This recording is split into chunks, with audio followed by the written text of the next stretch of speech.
Boker Tov, everyone. We have a simcha going upstairs.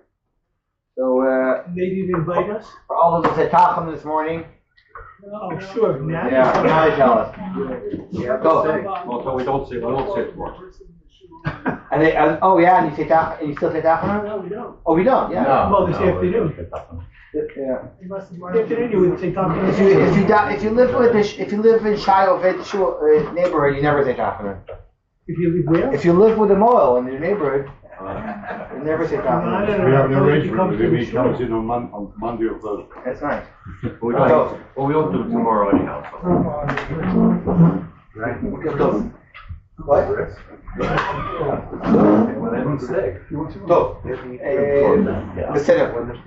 Why did I choose this topic?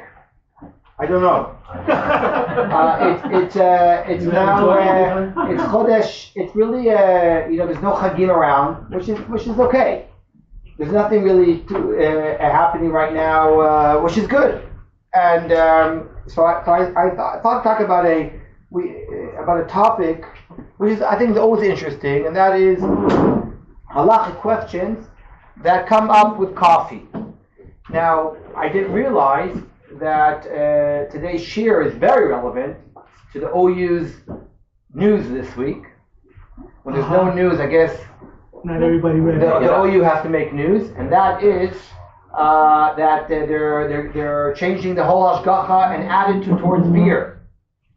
If you heard the news, the OU put out a declaration that together with all the kashrut agencies in America, they are going to they're arguing that from now on you can't drink beer without hashgacha.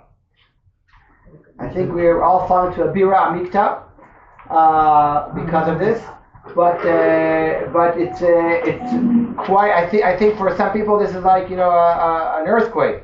What do they do? How do they drink beer from now on? Now, why do I say that? Because a lot of the questions, not all of them, but many of the questions that we're going to talk about today also have to do with beer and other beverages. And I'll try to point out certain halachic matters and questions that are not only about coffee but also about beer, maybe whiskey, and liqueurs and other drinks. There are many, many questions that came up throughout Jewish history regarding coffee, and I will point out some of them. What is interesting is Bichlal, a theory which, as you can see in source number 1, is an article written by Elliot Horowitz, who has this whole big theory how coffee, the development of coffee, had a huge impact on certain ritual traditions like Tikkun Chatzot, Tikkun El Shavuot, and Tikkun El Hoshana Rabbah. What are all these tikkunim all about? People who can't sleep and have insomnia, and they stay up all night, and they at 12 o'clock, whatever Chatzot, we get up and say tefillot. That's chatzot. So I don't know about anyone who does tikkun chatzot, but many of us do tikkun on the night of Shavuot, and there is a Jewish custom also to stay up all night on the night of Hoshana Rabbah. And he claims that although these customs were made before coffee reached Europe, once in the 17th century, coffee reached Europe apparently from Teiman. Teiman is known for two things, the chutim and coffee. When coffee reached Europe somewhere in the 17th century in Venice, in Italy, so he wants to argue that these rituals became much more common because people suddenly realized that it's easier to stay up at night. Drinking coffee was something magical, a magical potion that allowed people to stay up at night, and as such, the certain rabbis apparently even associated this drink with a heavenly drink, a drink from heaven. It was like a hashgacha that Kadosh Baruch Hu sent us this coffee b'bchinat kafeh l'Hashem chazak v'yametz libecha v'kafeh l'Hashem. because obviously this drink is allowing us to perform our religious responsibilities and duties and traditions, and allowing us to do these rituals. However, at the same time, coffee is starting to become associated with pritzut. Why is that? Because it wasn't just the Jews that figured out that coffee can make you stay awake at night. There was other people as well, and as a result, coffee houses opened up, and apparently, according to these articles, that was also the bars and of Europe became the coffee houses, and certain behavior that is not so firm was going on in these coffee shops, which then created a dilemma in the rabbinical world how to respond to these coffee houses, and we can see in Shuvot that people started telling the Jews that they shouldn't really hang out in coffee houses because things that are happening there are not really so kosher.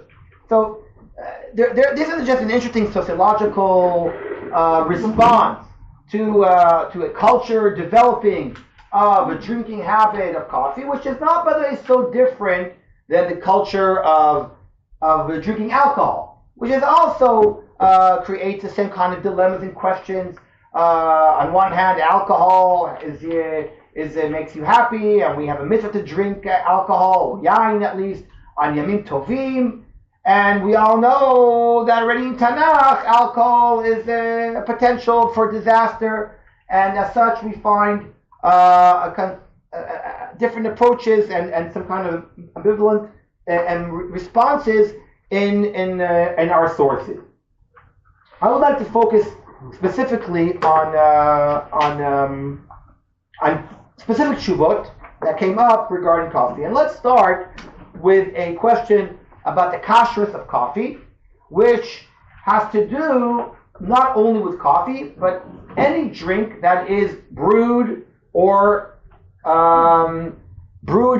cooked. And the question is, why doesn't the Isur of Bishul Akum apply to coffee? Now, what does that mean? In today's world, I don't know about you, maybe you're all tzaddikim here, I don't know, but I think that many people don't have an issue of drinking coffee, buying a coffee in a non-Jewish establishment. In Chutz La'aretz, it's very popular, it's very common to walk into a coffee shop and to say coffee is just coffee, it's just coffee, and to buy a cup of coffee. Am I correct? Am I right? Am I still correct? Okay. Okay, so maybe some people are very again, I don't know where everyone's coming from. But I just came back from America this week, and I was in Seattle. So I had to go. Each country, each city has their kind of temple and whatever. We have the cocktail. They have the first Starbucks. The first Starbucks is in Seattle. You have to go and touch it, and then you can leave Seattle. I thought they were on Starbucks. The CEO What? I thought they were on strike this week, Starbucks. No, that was a couple of weeks ago. I don't know. I touched the wall. I took a picture, sent it to my kids, and I went home. But the whole is Jewish. So I think it's very common. The question is, why is there no problem with Bishul Akum? Bishul Akum is a Gzeira, already a Mishnah Masechet Avodah Zarah, that tells us that any food that is cooked by a non-Jew cannot be eaten due to Chazal, it's the whole Rashi and Tosfot, but according to the common understanding, it's mostly because of concerns of intermarriage, of associating with non-Jews, and which could lead to, like you like to say, mixed dancing. No, it could lead to intermarriage, and that's why it's an usher. So the question is, why is it that we're so lenient when it comes to coffee? And by the way, here again, it's beer, it's whiskey. It's any liquor that is brewed, and brewing is basically cooking. There's no cook is an act of cooking, which you could question. But the gadol, let's begin our discussion from the understanding, from the assumption that brewing is considered to be cooking. Why doesn't it apply? So here it's important to point out, look at source number 2, Shulchan Aruch says, based upon the Gemara and Avodah Zarah, that we are lenient in Bishul Akum. We are lenient unless there are a few cases in which we're lenient. What case are we lenient? Case number 1: any type of food that is consumed normally in its raw state. So Bishul Akum doesn't apply to it. So if, let's say, a non-Jew would cook, make a stir fry of carrots, celery, stir fry, okay, celery and tomatoes, a stir fry like that, so you can eat it because Bishul Akum doesn't apply to it because it's normally eaten raw. The famous discussion about egg, the Shulchan Aruch says an egg, even though it can be eaten raw, it's normally eaten cooked, and therefore Bishul Akum applies to an egg. Today people like to talk about raw fish. People today eat fish. It's very common today to eat sushi, which is raw, which brings up the question now today, what's the common practice of certain foods? And as we know, by the way, many of these foods that we'll soon notice will change with time. The attitude towards them will change in time, because the second condition is only food that is that oleh al shulchan melachim, only food, as you can see in the stores here. Only food. This guy's a bit. I don't know what they're doing outside here. They're working or something. Only food that is served. What the Gemara uses language of shulchan melachim, a king's banquet. That kind of food is considered to be asur under Bishul Akum. So, for example, you can argue, and I know that this is a machloket about this, but let's say potato chips. Potato chips, or if you live in England, they call it crisps. They're cooked, they're fried, whatever. Are they oleh al shulchan melachim? Are they served in the king's banquet? I mean, maybe nowadays in the White House they'll be served. Who knows? But normally it's a food that you eat kind of as a fast food. You don't serve it in a fancy meal. So theoretically, that's why, for example, many foods like canned foods, like baked beans and corn, in cans, we don't apply the decree of Bishul Akum to them because no one's going to serve them in a fancy banquet. And by the way, the logic, of course, is that when I'm concerned that food will be consumed in a way that I will meet other people and interengage and meet with people, that's only like a banquet, a wedding, a fancy dinner. But fast food is not considered something that we're worried about. So, if I'm not mistaken, I don't work in this area, but if I'm not mistaken, that's why we're very lenient nowadays about canned foods, that we're not so makpid of Bishul Akum once we know it's kosher. Obviously, I'm not talking about if something is not kosher, right? It has to be kosher without any problem. I'm talking about besides the issue of the kashrus itself, that the Bishul Akum, we're only worried if it's really food that is put on served in a fancy meal. By the way, if I'm not mistaken, then the OU really does go by the list of food that's served in the White House. And if I'm not mistaken, the London Based In goes by the foods that are served in Buckingham Palace, which obviously probably is a bit different than the White House on what they serve. But what is interesting is that because of this, foods can change. Meaning, there were times in Jewish history that potatoes was considered a delicacy in some places, believe it or not. And there's tshuvas about this, that potatoes, it's cooked potatoes, that's shulchan melachim. And then, of course, for many years, potatoes was considered a poor man's food, and therefore it wasn't considered bishul akum. So these things change in time. I know that we'll come to potato chips, by the way. I know that in Breuer's has hashgacha in Washington Heights, so they makpid to give hashgacha for potato chips, and the OU actually the OU, to my understanding, relies on this kula. They don't care about bishul akum, but I think in Washington Heights, broiler is makbid. There's a whole discussion about it. It's about potato chips for some reason. It's potato, something bishul akum. I'm not going to this right now. Eat potato chip, it's fine. In Israel, obviously, it's less of a problem. In Chutzar, it's more of a problem. But going back to coffee. So why coffee is mutter? Why isn't there a problem?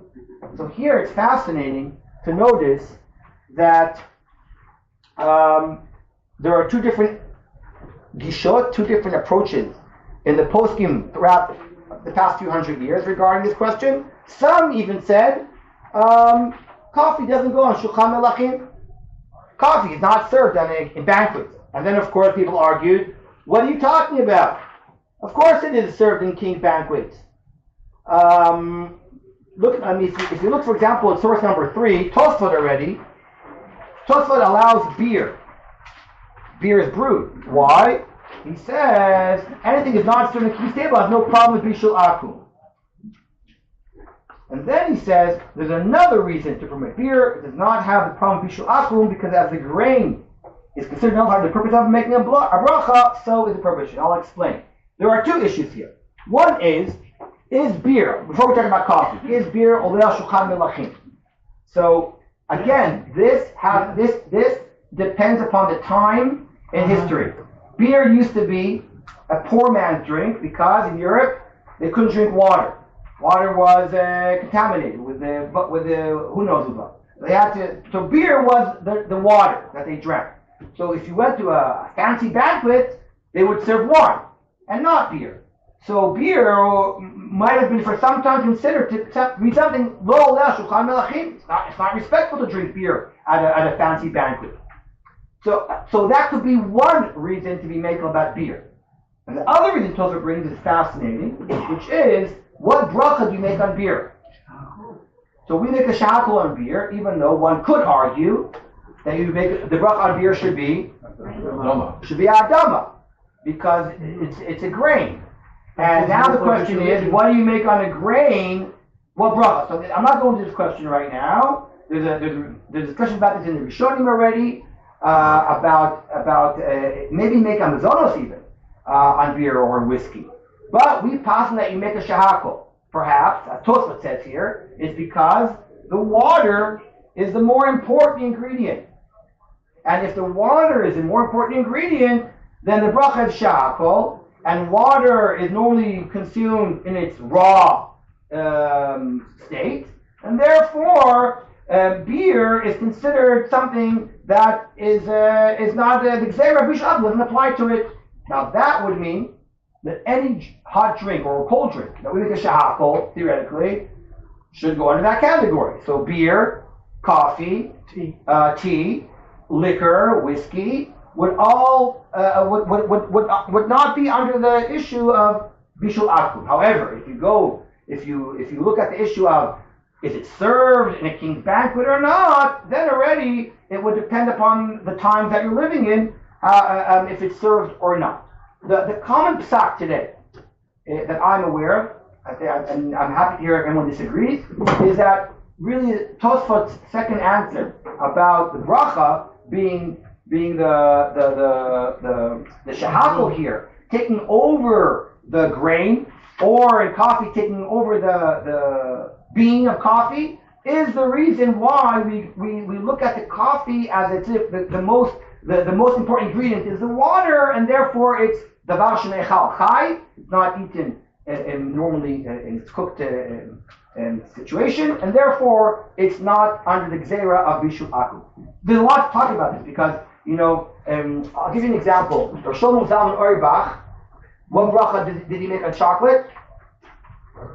Ha'etz. Rosh Shlomo Zalman says you make ha'etz on chocolate. Why? Because a chocolate bean, a cocoa bean cannot be eaten raw. The only way to eat a cocoa bean is if you turn it into chocolate. That's its normalcy. So he says you make ha'etz. And maybe if you eat a chocolate, if you eat any vegetable in a way that it's not normally cooked or served. For example, what bracha do we make today on carrots? Adama. but apparently 100 years ago, I read this, 100 years ago, 200 years ago, in certain places, it was considered really weird to eat a raw carrot. And therefore, poskim said that when you eat a raw carrot, you make a shahakol. Because carrots are only cooked. Just like today, onions.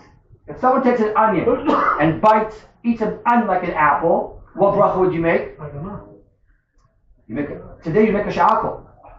No one eats a raw onion like that. Yeah, there are plenty of people that do. People don't take a raw onion and eat it like an apple. And if they do, batla da'atam. Batla da'atam is a kol adam. I think that's simple to me. And because the normal today way of eating an onion is cooked. I'm not talking about eating it in the salad, pieces of onion that are cut up. I'm talking about eating it that way. So these are interesting questions about brachas. Well, brachas, we give certain foods, which, as we just saw, has a nafkamina for bishul akum question. Yes? But with chocolate is the robe of the item. So maybe that's why he would say ha'etz. In coffee, it's not. So, again, like I said, he has a whole tshuva about it. People has a whole tshuva about this. We don't pass like him, by the way. We don't pass like him. No one today. I don't know anyone that makes ha'etz on chocolate today. You never heard of it. Does anyone know about this? No. Your son-in-law. But he himself didn't pass it like himself. No, probably not. No, I think you're right. He said Yeah. because everyone doesn't. So. Well, that's for Shlomo Zalman. Yeah. Yes. I understood that grain is its own special category in the sense that even if it's not the majority, it's still there's a minor amount of grain because it's so important. That's correct. But that's not in the drink. Even if it's the majority. Well, what bracha do you make on whiskey? Depends on how far in. What bracha do you make on whiskey? I don't drink alcohol right now. Ah, because of that. Okay. No. Now I'm saying, but if you would drink whiskey, what bracha would you make? There you go. You prove yourself. You proved what you said. That it's not true. But that's like beer. Like beer. Right. Well, again, if it's you're 100% right. But we pass in that almost any food today that we eat that has grain in it, we make in the zona. Almost every food. Am I right, Rabbi Shapiro? Almost every food that we make today, that we eat, we make in the zona if there's any grain in it. Except cases where the grain might be a binding, like in gefilte fish. Some people say gefilte fish, if you put in flour in gefilte fish, does anybody here does anybody make gefilte fish anymore today? No one makes gefilte fish anymore today. You buy it. But anyway, if you were to make gefilte fish, you put in flour to make it binding, right? Uh-huh. So I think in that case you don't make a mazonot because it's not really for these little cheesecakes, matzah meal, right? And if it's chametz matzah meal, and if it's not chametz matzah meal, it doesn't make a difference. It doesn't make a difference. Kosher matzah meal is also mazonot. It comes from grain. I mean, matzah comes from grain, and that's why we really should eat it on Pesach because it's worth the kicking it. But yeah. You mentioned some foods that were not single ingredient items. For example, potato chips. So potato chips often have oil in them, and okay. So the Shulchan Aruch said that we go by the majority. For example, if someone makes a stir, the Shulchan Aruch, the Shulchan Aruch said if a guy cooks for you a stir fry, like we just said before, and he puts a bit of chicken inside, right, and puts lots of vegetables that are eaten raw, we go by the raw. We go by the majority. But I'm also thinking from a kashrut point of view, not necessarily from a cooking point of view. So I said kashrut. I'm not talking about kashrut today. I'm coming under the assumption that everything that we're talking about is kosher. My issue is bishul akum is above. Bishul akum is a gzera above kashrut. Even if it's glad kosher, we still can't eat it. I remember once a story in camp. I worked in camp called Camp Stone for many years. And I remember one year, years ago, the guys in the kitchen, they forgot to put the cholent on before Shabbos on the plaza. And they were hysterical. For Shabbos morning they wake up and they asked the guy to put the cholent pot on the stove. And they came to me and said to me, "Do we do the right thing?" I said, "The truth is, I'm not worried about Shabbos. I'm more worried about bishul akum, because Shabbos you can somehow, if the guy you can talk about it, but bishul akum the guy mamish it's raw and he cooked it, and according to Shulchan Aruch it's not so simple. I'm not going right now into the whole issue of bishul akum right now. if the Shulchan Aruch and the Ramah, the famous Machloket, who has to put it, what makes something Bishul Yisrael? Shulchan Aruch is Machmir. Shulchan Aruch requires that a Jew put the food on the fire. The Ramah is lenient that if a Jew somehow participates in the making of the food, like turning on the fire, which is the case of pot when it comes to bread, so we're makel. Today in Eretz Yisrael, in Eretz Yisrael today, so some Sephardim won't eat in regular Rabbanut because of that. Because the regular Rabbanut relies on the Ramah for Bishul Akum. So if you go to a falafel store, and there's a non-Jew working in the falafel store, so if they're really going by the laws of kashrut of the Rabbanut, then a Jew turned on the fire in the morning and left it all day, and then the guy who made the falafel is not considered Bishul Akum because the fire was lit by a Jew. But according to the Shulchan Aruch, it's not so simple. According to Shulchan Aruch, a Jew has to put the falafel balls inside every time to make it Bishul Yisrael. I once met a guy who told me that he works for Star Kiss Tuna in America with OU. He's a mashgiach for tuna fish. So I mean, you can smell him a mile away. Anyway, but I asked him, what do you guys actually do when it comes to making a Bishul Yisrael? He told me, I still don't believe him. He said it's Bishul Yisrael, even according to Shulchan Aruch. He said that he used to be on the boat because they have these floating factories that they take the fish straight into the factories. And he told me that he used to mamish take these huge trays and put them in the oven. And if I'm not mistaken, there was a time, maybe it's still today, where if you buy Starkist tuna in Israel, I think it's look next time. I think it says Bishul Yisrael, and I think it says based upon Shulchan Aruch. I think, and not just the Ramah. I think you have to look into it. But this is not our topic at all. I went a bit too much into Bishul Akum. Let's go back a second. So this is a common psak or accepted psak by many. Why today we're not machmer to apply Bishul Akum to coffee. However, what is fascinating in my opinion is that we have a parallel discussion in the poskim about whether or not it's appropriate to walk into a coffee house because of the same concerns of Bishul Akum. I'll explain. The Shulchan Aruch, and people a lot of times are very surprised when we quote the Shulchan Aruch. The Shulchan Aruch says that you shouldn't drink beer in a pub. The Shulchan Aruch. There's a whole lot of issues. Shulchan Aruch says you shouldn't walk into a pub and drink beer. Why? Because of the same issues of intermarriage and meeting. So the Ramah, by the way, all Ashkenazim can breathe. The Ramah is more makel about this, but the Shulchan Aruch is more machmir about this. And it's mamish Shulchan Aruch. So some people, I heard once, Rav Hershel Schechter, I heard him once speak about this, and he said that he thinks that the coffee shops of today are the pubs of Shulchan Aruch. Well, it is debatable because in Jewish history we find interesting literature about this, about different poskim that viewed their different opinions about coffee houses, whether or not it's correct or appropriate to walk into a coffee house and drink coffee. And there's a wonderful story. I don't think I brought this here. There's a wonderful story in Rav Yaakov Emdin's biography. Rav Yaakov Emdin wrote, I don't know many rabbis that wrote biographies.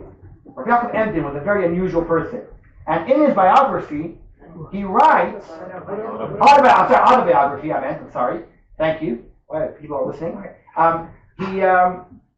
He writes that he was caught by his Talmidim drinking coffee in a coffee shop. And the Talmidim told him off. Rabbi, how are you drinking in a coffee shop? It's like, it's not appropriate. And he said, so he said, you're right, but it's not as bad as drinking beer, because beer makes you go shikker. Coffee makes you focus, makes you aware of what you're doing. So if you already have a problem, it's more with beer than drinking coffee. So he actually was referring to the drink, as we'll soon see, that the drink itself of coffee had the fact that coffee is something similar that makes you awake was a reason for certain shuvot to be more favor in coffee than, let's say, other drinks. This is a great example. How Rabbi Edmund says, well, I don't lose my wits when I drink coffee, so there's no danger. I'm gonna start dancing on the tables in the coffee shop while in the pub. Who knows what might happen if you have a beer or two? So I find that very interesting. That they're actually, it's not just about the atmosphere, but specifically what you're drinking also makes a difference. Like I said, there's different shuvot about this. In Jewish history, there's fascinating stuff out there. There's fascinating shuvot that in different cities of Europe, in different places, how the different rabbanim really responded not only to the drink, but the culture of drinking. I used to live in England a bit, and the culture of used to be, but people told me it's changing now, of going to a pub every day. It's not just I was told now that pubs are closing down in England, and mosques are opening instead. But I really was told that pubs is out right now for different reasons. But the culture of going every day to your pub and meeting your friends and really and the drink was really the kind of the basis for people to meet and to interact with each other. I can understand that much more than today. For example, if you walk into a Starbucks today and you dare talk to someone, right? When you go to Starbucks today, everyone's sitting with their computers and their earbuds. No one is talking to another person. There's no social interaction today in coffee shops anymore. It's all about going, drinking your coffee, and working on your computer by yourself.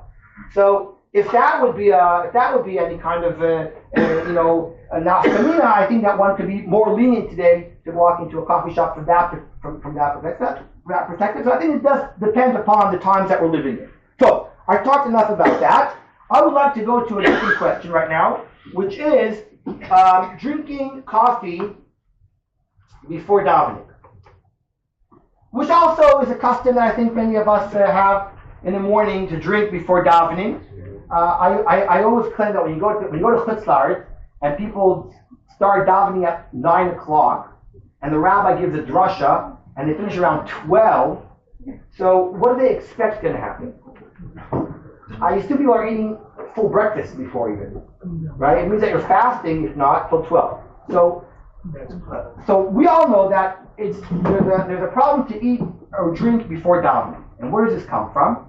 This comes from a pasuk in the Torah, in source number 5. Lo tochlu al adam. Lo tochlu al adam is an Easter in the Torah, which the Gemara elsewhere explains that there are it's a lav shebechalot. It's a lav that has different interpretations of what it means. What's fascinating, by the way, is none of the lav that the Gemara quotes is the pshat. Lo tochlu al adam might mean, Chachamim say it might mean to drink, to eat meat before the blood was drained. The Gemara brings a lot of different, with animals still alive. The Gemara brings all these different interpretations of what this lav means, as well as source number 5, which is not to eat before davening. What's the drasha? Lo tochlu, before you pray on your blood, Lo tochlu, it's mamash a drasha. Why do I say this, by the way? Because the pshat, what is the pshat, by the way? Lo tochlu al adam. Does anybody know what the pshat is? Lo tochlu al adam. It's not Isur dam. The Torah says in many places you can't eat blood. What is the pshat of the Isur in the Torah? Don't eat on the blood. So the Rambam in Or Nevuchim explains that it's about it was like a minhag of idol worshippers, some kind of voodoo custom, voodoo, whatever, that they used to take the blood of an animal and drink it in order to have prophecies or whatever about the future. But the Rambam says, not everyone can do that. It's disgusting. So what they used to do is, they used to kill the animal, and by the pool of blood, they used to eat, and that was the new Avodah Zarah. That's what Amor Nebuchim says. It's basically an Avodah Zarah issue, which is fascinating. Why? Because in Mishnah Torah, the Rambam doesn't quote that as an Isur, but rather all the Lavim that we just mentioned now. Which begs the question, what happens according to the Rambam if you over on the Pshat of the Torah, if you're over on the Pshat of the Torah, but it's not mentioned in Chazal? If a person does that idol worshiping thing, which the Gemara doesn't say is allowed, because the Chazal only have a drasha on that pasuk, not the Pshat. There's a wonderful article of Professor Eliyahu Shulchman about this question. There are other cases like this in the Torah, where Chazal have a drasha on the pasuk, and not the Pshat. And the question is, do you get lashes for being over at the Pshat? I'll give you one more example is, Lifnei Iver Lo Ten Yichshol, which means you can't put a stumbling block in front of a blind man. Chazal say what it means is giving bad advice. What would happen if a person actually puts a rock in front of a blind man? Is he over at Isur Doraisa and gets Malchus? Not so simple, not so clear. Anyway, side issue, nothing to do with our question. Chazal say Lo Tochlu Al Adam also means you can't eat before davening. Special Isur. I Yeah. thought it was because you're not supposed to make Kiddush. That's on Shabbos. First of all, it's Machlokes Rishonim. The Rabbi says, it's a Machlokes Rishonim on Shabbos morning. The Rabbi says you can eat before Kiddush on Shabbos, but that's Shabbos. It's not to do with our question right now. I'm talking about every day of the week. Forget Shabbos. Every day of the week, the Gemara says you can't eat before you daven. And it's a sign of Ga'ava. Look at the source I gave you. It's a quote from Melachim, V'oti shlach ta'achei gavecha, al tichri gavecha el ge'echa. Markush Baruch Hu, l'achar shnitge'eh zeh, kibel ol mechut shamayim. It's considered an act of Ga'ava, of pride, of a person saying, I'm taking care of myself before I talk to God. And therefore, you shouldn't eat or drink before davening. So, however, if you look at Shulchan Aruch says, Yachinami, you shouldn't do anything before davening. Look on the bottom page, source number 6. You shouldn't eat or drink. And then the Shulchan Aruch says, Aval Mayim, next page on the top, Aval Mayim, mutar lishtot. Water you can drink before davening. V'chen ochlim u'mashkim l'refu'ah. Any food or drink that you consume for medical purposes is also permitted. And then the Shulchan Aruch says, and this is open for interpretation. Source number, Daled. Hatzameh v'ara'ev. If you're hungry or thirsty, hareyem bichlal hacholim im yesh bo yichol lechaven da'ato yitpalel v'im lav lo yitpalash ad shuchal v'yishteh. The person is very thirsty, is very hungry, then he is considered a choleh, and if he's a choleh, he shouldn't drink. He's allowed to eat or drink before davening, but Shulchan Aruch even says that's only if you really can't daven without eating or drinking. Now, I'm not going to everyone's minhagim in their house. I grew up in a house where my Abba never ate or drank before davening. I mean, unheard of. I don't think he even drank water. I mean, it was unheard of in my Abba's house to eat or drink before davening. But I know that many people do have a minhag, and yesh amal lismoch. There's what to rely on when it comes to things that, especially on Shabbos, on Yom Tov. It's a very long davening, and people get hungry. Yeah. Nachon. I agree. What's fascinating to me in this discussion is the Mishnah Berurah. The Mishnah Berurah said, look in source number 7, he says, "Ma'im mutar." Why can you drink water? Automatically, even if you're not, even if you're healthy and everything is fine. Why? He says, "V'lo shayach be'ugava," because that's not a sign of pride. If you take a steak dinner for breakfast, right? You sit down and you have a nice meal. That's Gai B'Tuch Baruch Hu. That's not respectful. It says V'davka below sugar. אבל עם צוקר אסור. וכל שכן משקה שכר, שקוראים beer.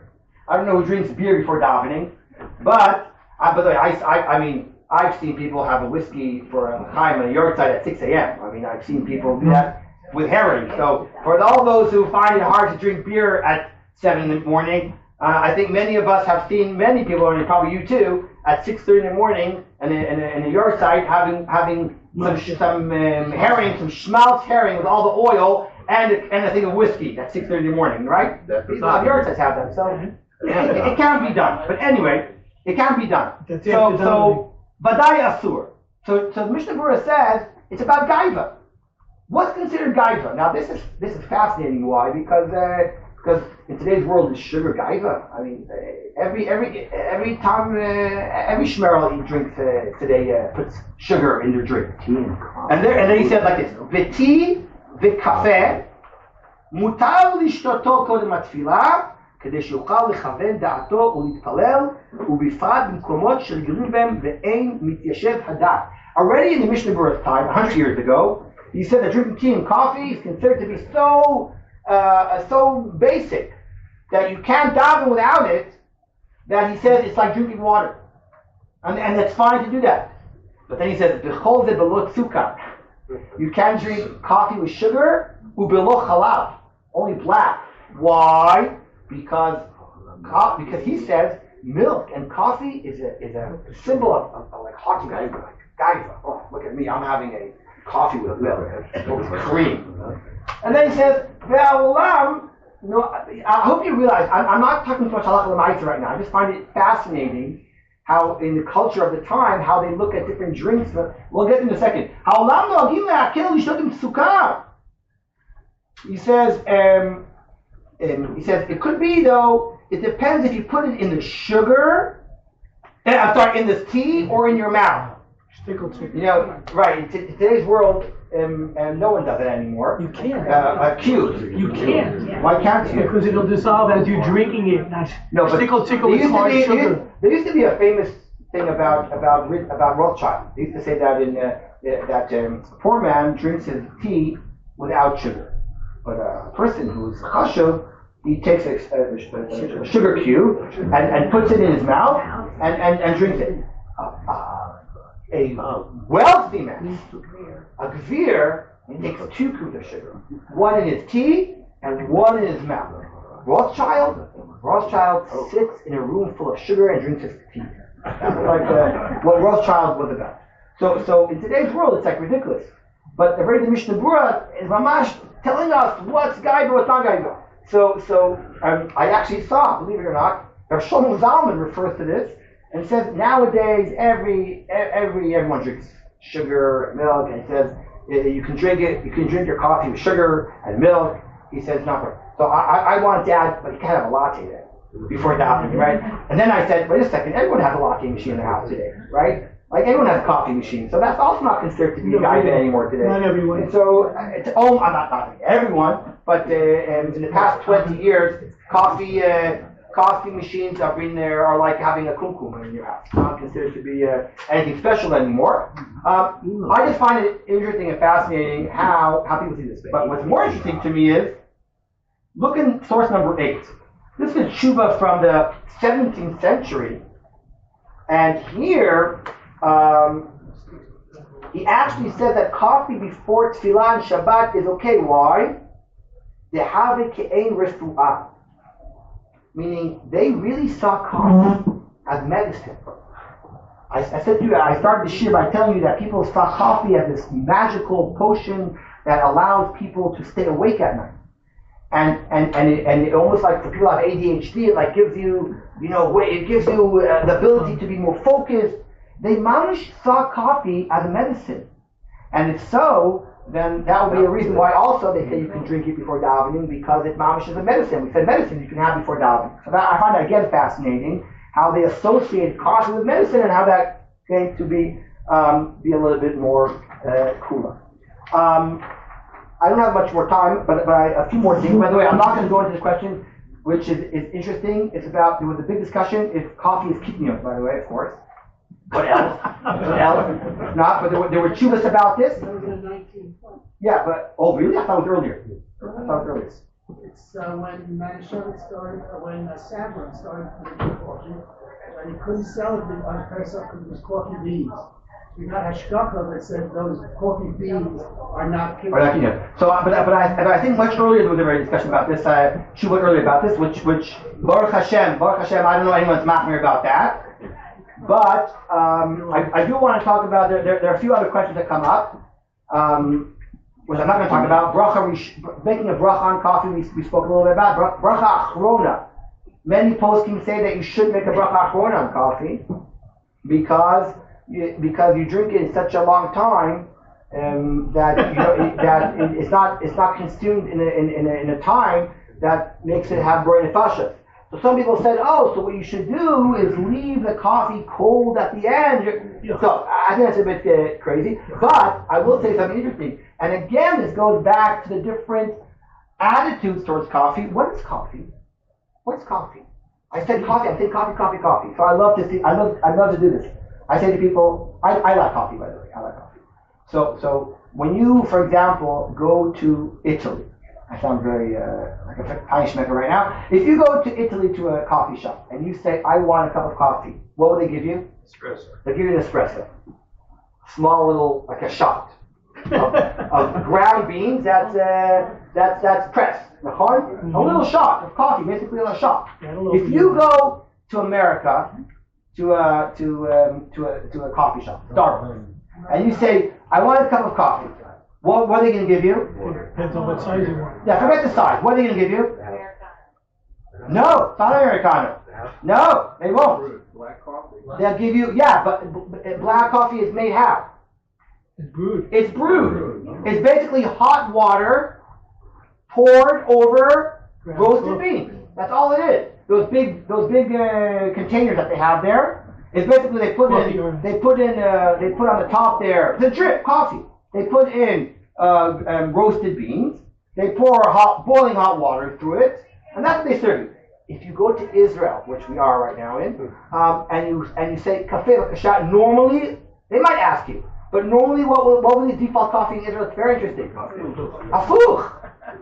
Many places will give you a afuch, a latte, which is what is an espresso with boiling milk. It's the only place in the world, by the way, that normal coffee is afuch. You're afuch. Just test something about us as a people, right? Everything is afuch by us. But anyway, now if you go to a Sephardi community and you ask for coffee, what will they give you? No, Turkish coffee, kafe shachor. Black coffee and kafe shachor. Now, what's the difference between kafe shachor and instant coffee, for example? The caffeine level. Kafe shachor, people today, some people today have kafe shachor like they have instant coffee, right? People, what do? They take a teaspoon of kafe shachor, they pour a kettle over it, and they have kafe, just like you would take instant coffee. But what's the difference? Instant coffee is normally cooked, while kafe shachor is roasted. Now, what's the difference? I think the tshuva of Rabbi Moshe, if I'm not mistaken, Rabbi Moshe finds in the tshuva that instant coffee is considered cooked. But kafe shachor is not, to my understanding. Kafe shachor is roasted. Now, what was the difference? On Shabbos. Because Ashkenazim, paskin, that milchatchila yesh bishul achar sliach. I'll explain. There's a rule, it's a Mishnah that says en bishul achar bishul. En bishul achar bishul, which means that according to the law, anything that's cooked before Shabbat, even if you were to cook it on Shabbat, you didn't do an Isur D'Oraita. Today we're nervous because of the Rabbanans. It looks like you're cooking, but if I have a piece of chicken that was fully cooked before Shabbos, even if I put it right now on the stove and it heats up, it's not being cooked again. It was cooked once. You can't recook something unless it's liquid, which I'm not talking about right now, which is also part of our discussion, but I'm not going to go to that right now. And bishul achar bishul, midoraita, you can't cook them that was already cooked. However, can you cook something that was roasted or Does roasting not constitute- afia, baked? Can you cook something that's baked? Something that was baked and now you cook it, is that Asr and Shabbos? One's roasted, not regarded as cooked. Oh, that's a good question. So the issue is, I actually don't know 100% if it's something that you can actually prove scientifically. I don't know. But if it would be, it would argue that certain ways of preparing food for eating from a raw form to a cooked form, there's a difference between fried, cooked, and perhaps you're changing something in the food by frying something that was cooked. Again, I don't know if it's real or not. I have to admit, I don't know. But people like to talk about,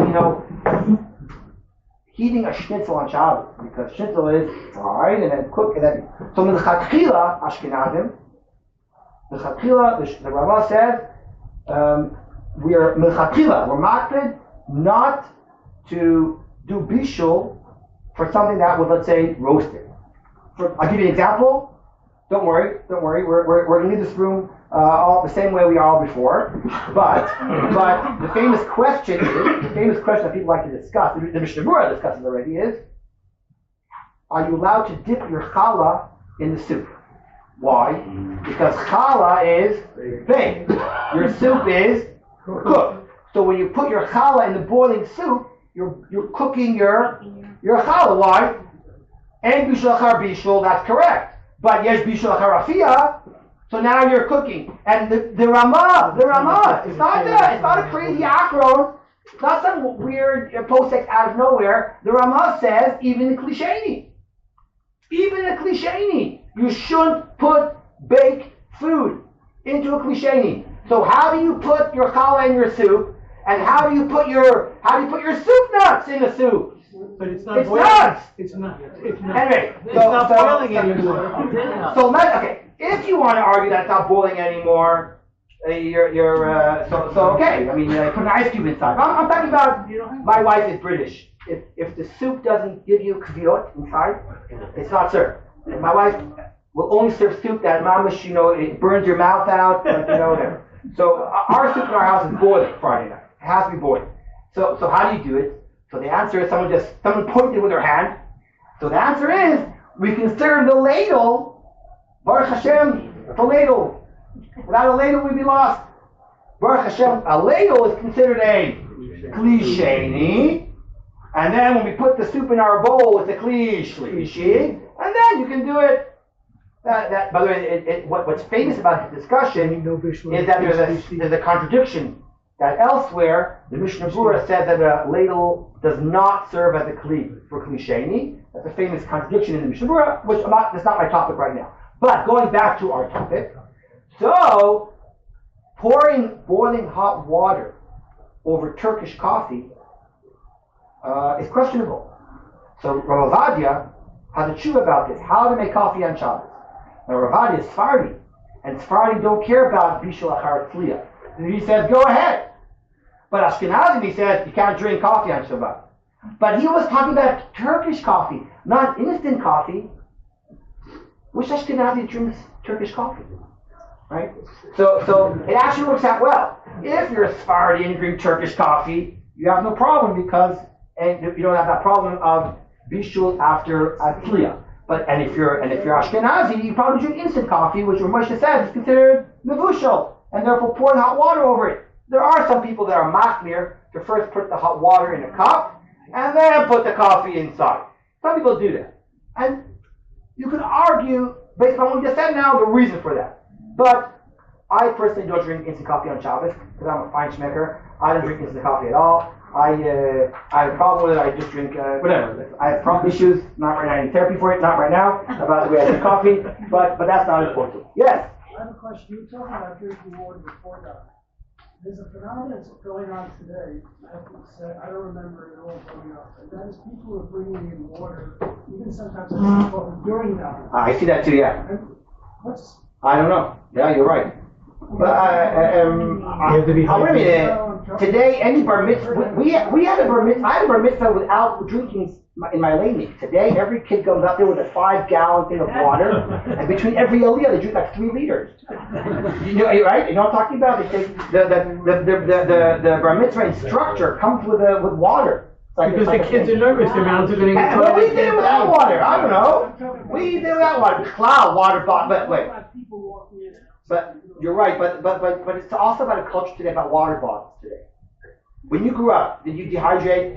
Right? And do you have a water bottle with you 24/7? No. There you go. Today, water bottles are selling like unbelievable. I don't think the kids know we're really gathered in the shul. I think it's a culture thing. It's a culture thing. By the way, when you were growing up, who went out to drink coffee in a coffee shop?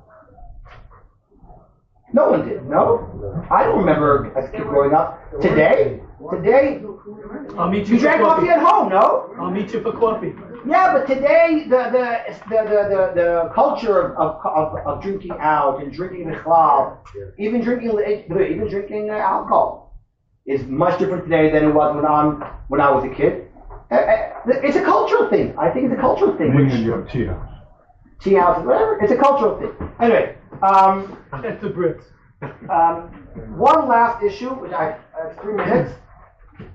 One last question is about Havdalah, making Havdalah on coffee, which again is more of a cultural question than a halachic one, because as we know, we some people have a minhag to make Havdalah on liquids that are not wine.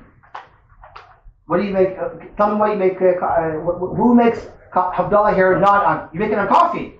There you go. We have a person that makes someone who makes it on coffee. So but wait, before coffee, anyone else makes Havdalah something else? Grape juice. Grape juice, wine. That's a given. On milk. Wow, that's fascinating. Yeah. Whiskey. Well, okay. So Rabbi. Yeah. I hope you drink a Rabbi. Yeah.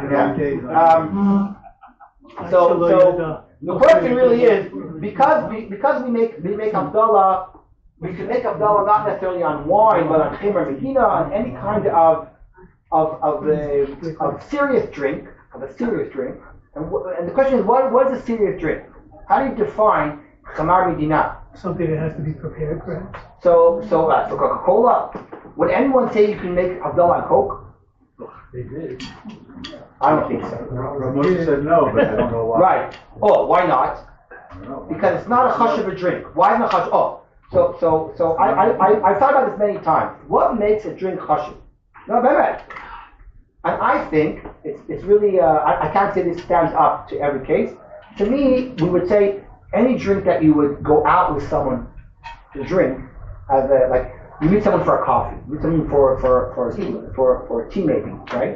But Coke is considered a fast drink, a soft drink. It's not considered, and it's called a soft drink because of that. Meaning, and again, I can't prove it, but to me that would be the difference. If you look at Tzitz Eliezer, source number 12, he says, "Hinei lefi ani dati efshar shafir b'shat adchak la'avdil al kafeh shachor afilu." I love this. Afilu kafeh im halal.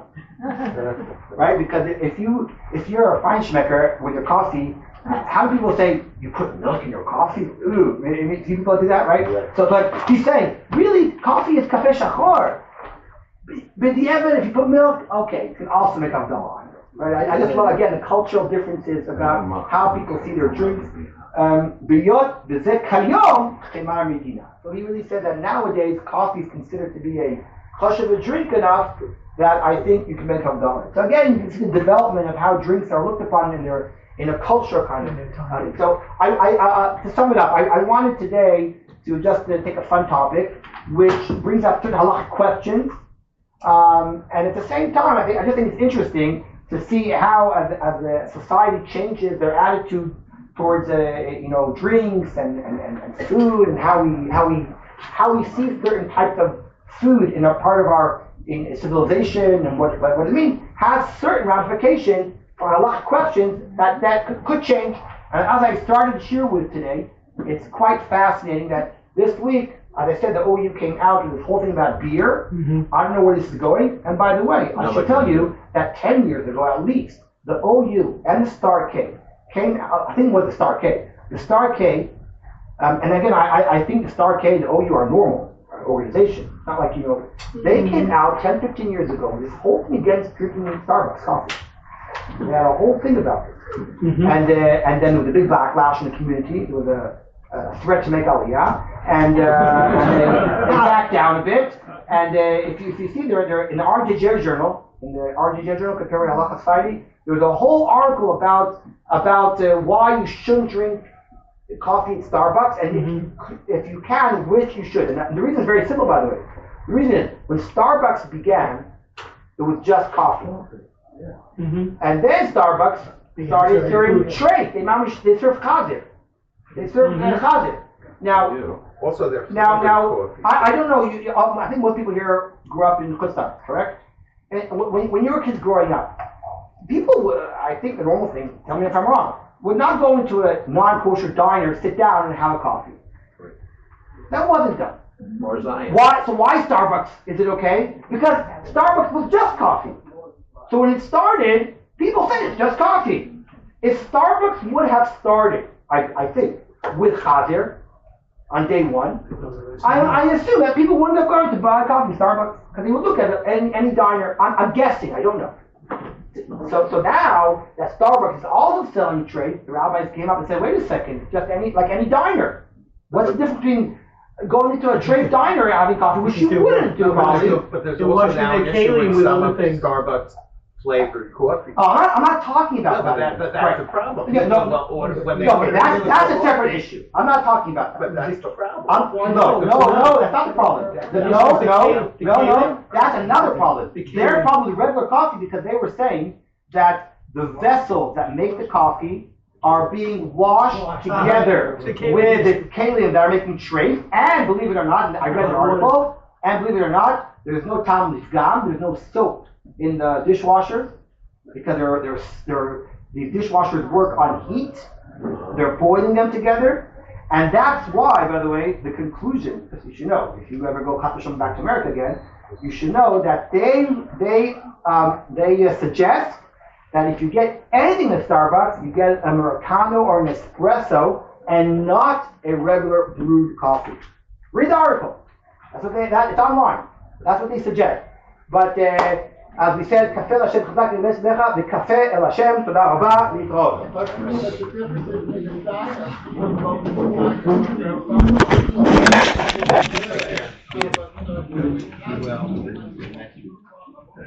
What's the difference between Aberman and Mashgiach Hashuvah?